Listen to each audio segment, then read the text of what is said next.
এদের কীর্তিকলাপ দেখে নারদমুনি রুক্মিণী সত্যভামা এদের তিনজনের কীর্তিকলাপ থেকে ভগবান শ্রীকৃষ্ণ একটি লীলা প্রকাশ করছেন।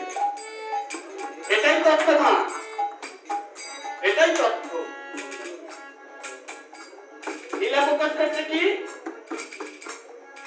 অনাদিরাদি গোবিন্দ ভগবান শ্রীকৃষ্ণ চতুর্দশ শিখামণি প্রাণ গোবিন্দ আমার লীলা প্রকাশ করছে। দ্বারকার সিংহাসন ত্যাগ করে মাটিতে পড়ে গোলাগুড়ি খাচ্ছে আর যন্ত্রণায় কাতর হয়ে ডাক দিচ্ছে, রুক্মিণী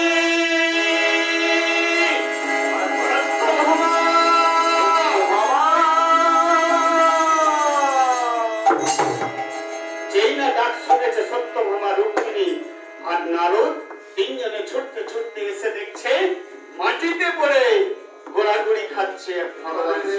নারদ মুনি আমার একই অবস্থা।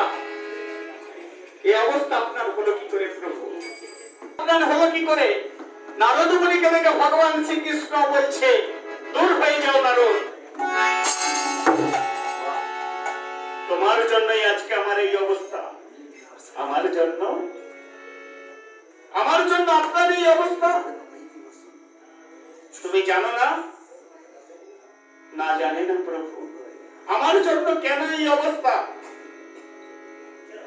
তুমি জানো না নারদ?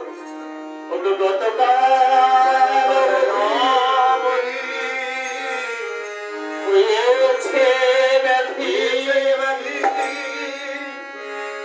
যন্ত্রণা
আমি যাব।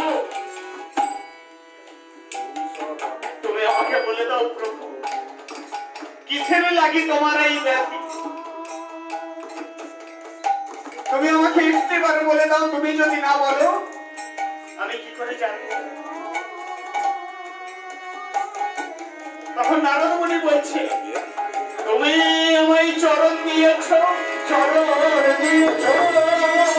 তুমি যদি কৃপা না করো আমি সে চরণে কোথাও যেতে পারবো না।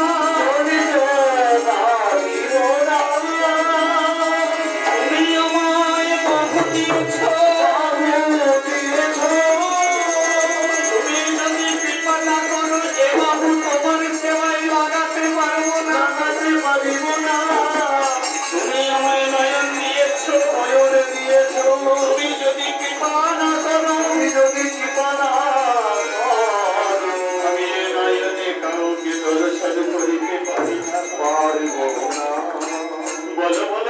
নন্দ,